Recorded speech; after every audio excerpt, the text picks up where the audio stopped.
So I'd love to introduce Maxine Flasher. Oh my gosh. Maxine Flasher-Düzgünes. Yeah. Is a California poet in the schools and artist in the schools with Gallery Route 1. She is the founding director of Marin County's first Youth Poet Laureate program. Thank you, Maxine. Come on up. Hi, everybody.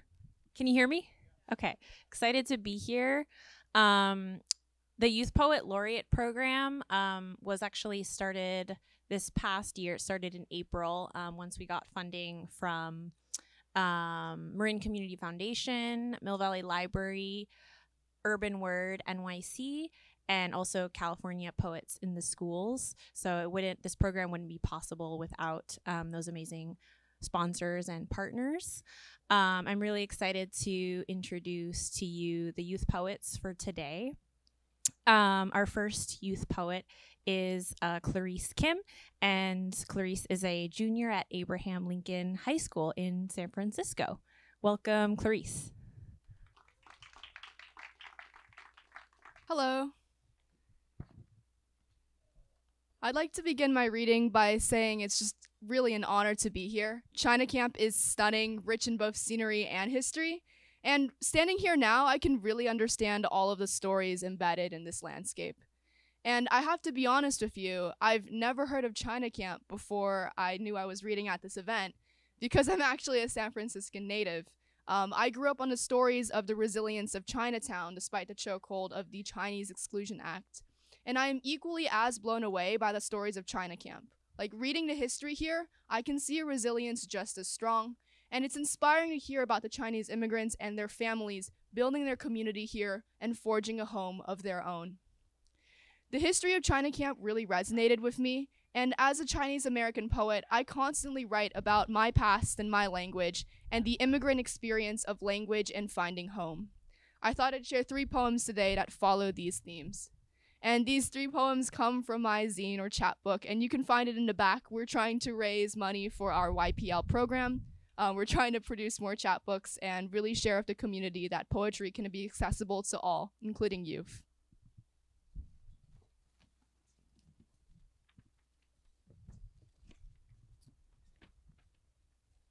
I'd like to begin with the poem called Mother Tongues. Mother Tongues. 18 months old, and my first word, ma, had a newborn ambivalence of English ma and Chinese ma. The sound pinched flat at the ends either way, a baby attempt for mother, mama. 5 years old, and shying away from my grandmother's night-night on the other side of a phone call, on the other side of a world. 世界. The inability to respond, 说话, scared me more than the lack of understanding. 我不明白. 8, ba, and saying 对不起, sorry, to my Chinese teacher. 我迟到了, I'm here now, I'm late. Hiding the fact Google Translate still lurked on a separate tab. 10 years old and making fun of my mother's backward English, 英文, forgetting the 4-word proverb about cicadas and ignorance. 12, 12, and realizing she thought in a different language. 13, 13, and counting the years since the last Chinatown, 中国城, visit. 14, 14, and still relying on mom to order dumplings, 饺子, from the xiaolongbao place, ignoring the waiter's pity. 小姐还要一盘. 15, 15, and saying sorry, 对不起 mom. I guess Chinese school never worked on me after all. 16, 16 years old, and wondering if I lost my mother, 母亲tongue.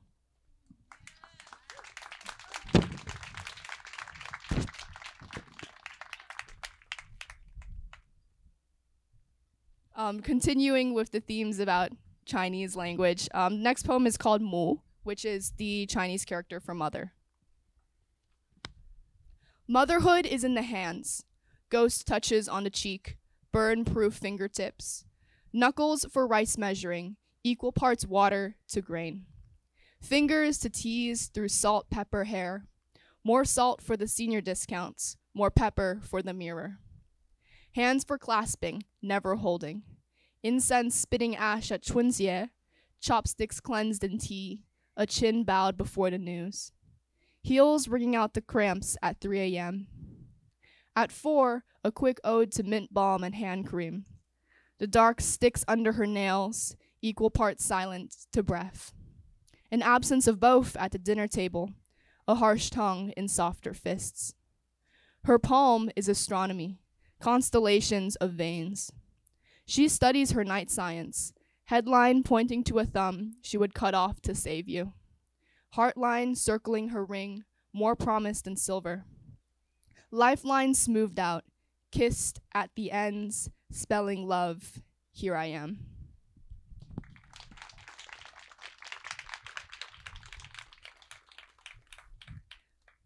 This last poem is about childhood. This one's called This One's for You, Mira, after our amazing youth poet laureate. Her style of poetry is amazing, and I tried to replicate the vivid imagery and the repeated lists that she loves to write about. So without ado, here it is. First came the stick bow, then the daisies 5 years later. If you teach me to make chains, I will nitpick the stems. No sooner will I play princess in the strawberry trees than play eat the mash we ground from its fruit, more so rind than flesh. Look at my body. Here I was supposed to list with fondness sponge cake and dusty shells, rice cakes and ground pork soup, the books I shed tears for. The songs on the radio, KOIT, Star 1013, Bruno and the car sickness. Here is the bark smeared across my palms, the sun hat trying to launch off my eager head. When not too sweet became a compliment, when sunscreen became something to avoid. Yet here are the cliffs and the sunsets, stereotypical in their longing, wearing dad's photo frames like well-loved jeans. I would give you Polaroids, but the walls weren't meant for hanging. Here is my shoebox instead. Inside, a red feather, a medal, space for poems of the body. Not yet. Here, my post-its fold themselves into poetry, worth bottling as wine. Call it country thinking, call me wild child. Let me steal a sip of moonshine and the words shaped for grown-ups. Is it true that you're reading this? Can you do me a favor? Give me your twigs and I will fletch fledgling arrows, stick bows to launch them from. A whole armada. Give me your daisies and your dainty and I will call it by name. Childish alliteration, scuffing its light-up tennis shoes, running against my fingertips. Ruining the chain. They run. I run. My hand in yours. In other words, we run back deep into the grass, strawberry trees crowning our heads. Thank you.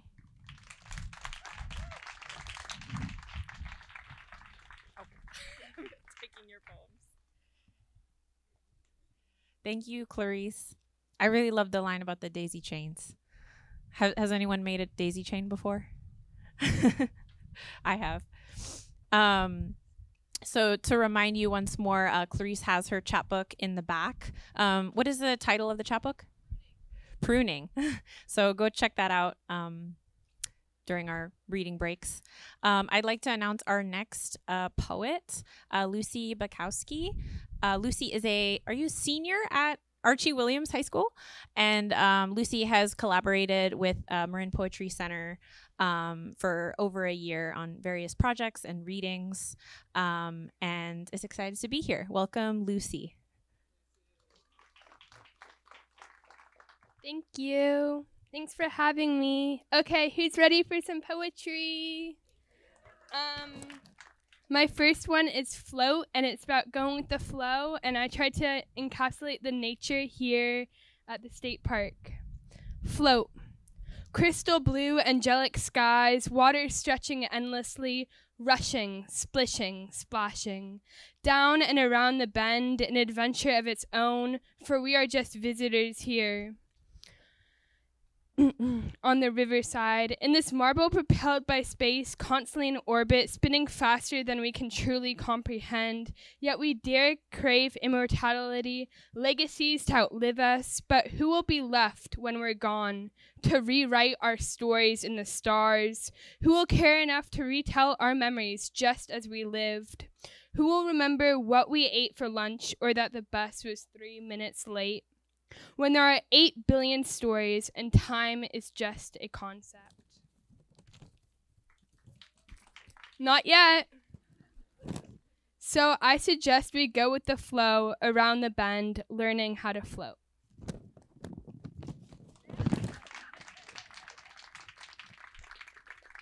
This is actually a new poem that I wrote yesterday, so I don't know how it will come across to the audience, but it's a little bit of a story kind of poem. Nostalgia. There's a pair of old cowboy boots in the hallway closet behind the peeling canary yellow door, once worn by a man named Bruce, Brandon, or Brian, with a mustache like a curly Q. Time has left him and his Chevy rusting in the drive before dirt roads were paved over. He left his boots and ran into the eye of the tornado, where they soon gathered dust, collecting soil from which sunflowers bloomed out of their souls. Perhaps someday vines will grow long, wrapping around us, trailing down the hallway, a colorful floral aroma of nostalgia. But for now, they're hidden in the back of my mind.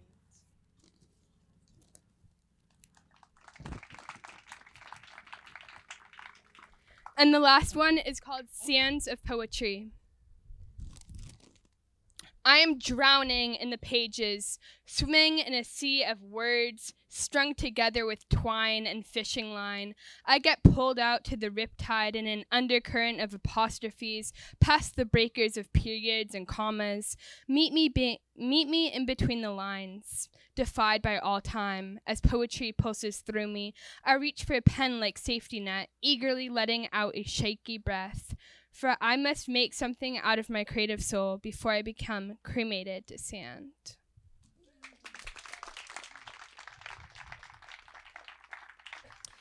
All right, it's my pleasure to announce our Youth Poet Laureate, Mira Sridharan from the Branson School.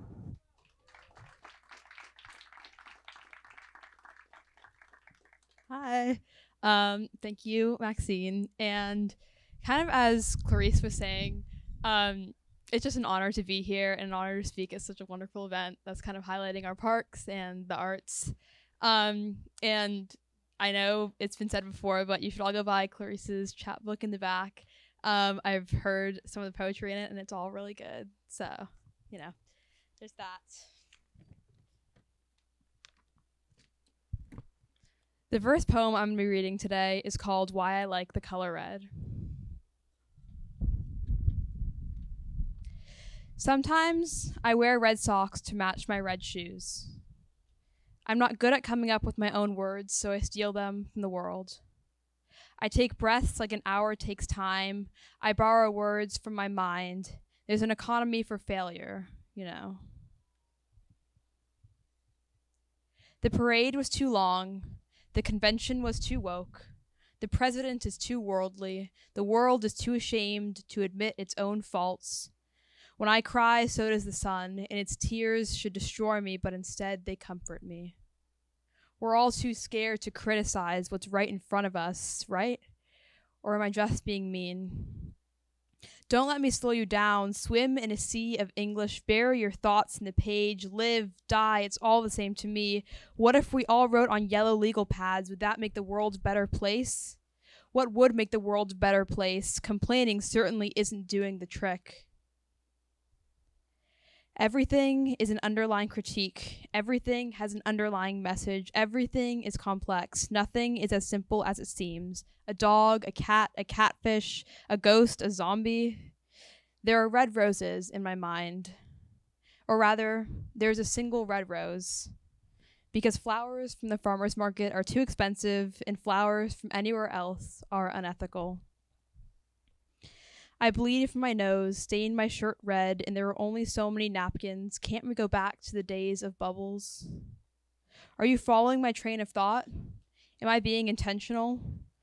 Who decided my eyes look like Z's? Was it me? Under consumption core, I've had the same backpack since I was 13. It's red, and so are my socks, and my shoes, and my roses, and my blood-stained shirt, and my critiques, and my tears, and my love, and myself. But that, if that offends you, please don't let me know. Thank you.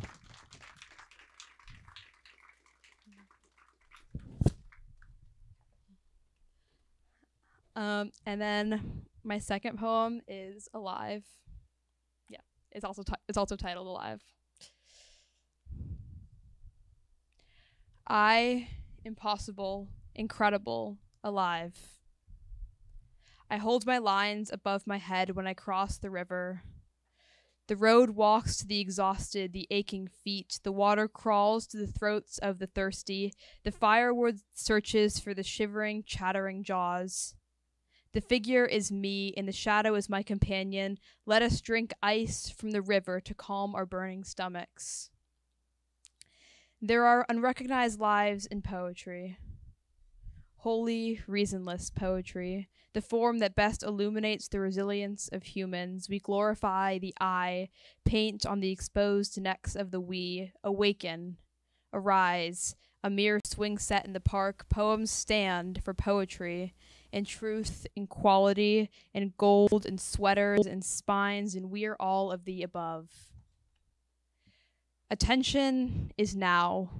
Attention is now when one is thinking right, now when the man veers away, screaming, we may not be winning awards, but at last we are living today.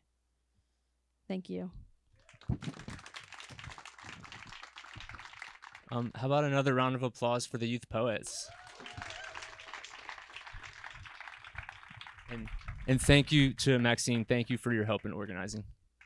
Next up, we are honored here to have today Armando Quintero, the director of California State Parks, Parks and Rec, and I think he wants to say a few words. If you would help me warmly welcome Armando to the stage. Awesome. Thank you so much. Couple things. I have something for each of the youth poets in this box.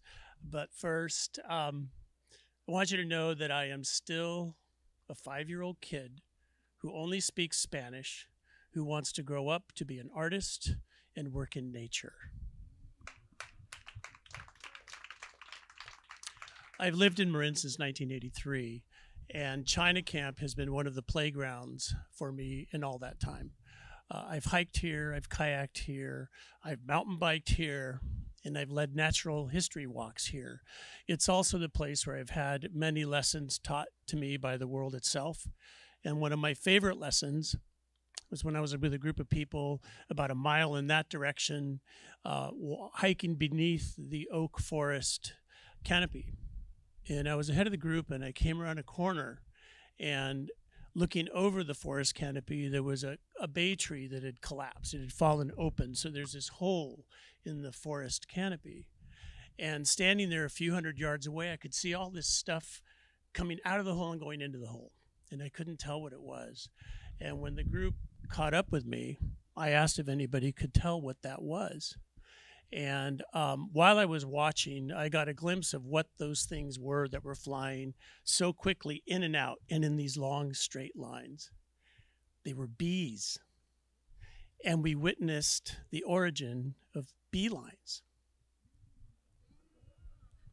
For the last 10 years, I've been a beekeeper, and I live 10 minutes from here. And honeybees have a radius of about 3 miles from their home hive. And my bees right now are one of my greatest groups of teachers. Every time I interact with them, there's something new that they reveal to me. And I do think that the poetry and the arts that we experience are the things that continue to shape us.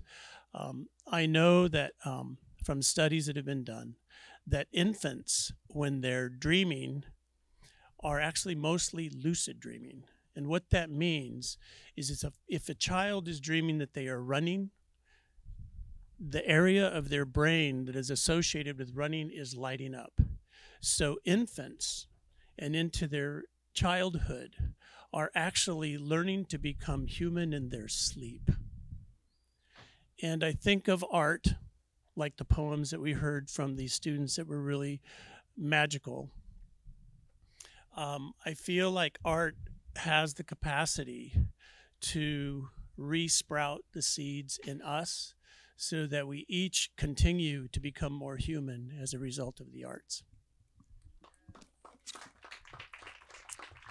So, youth poets, what I have for you is honey with honeycomb in it, harvested from the area where we're sitting. Thank you for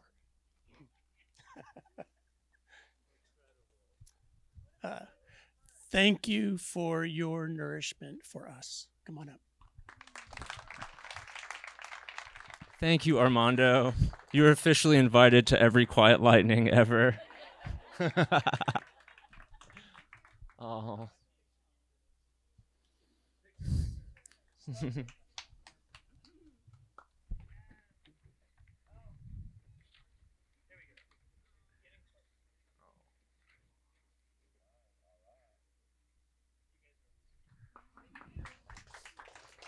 Thank you so much, Armando. That was truly beautiful.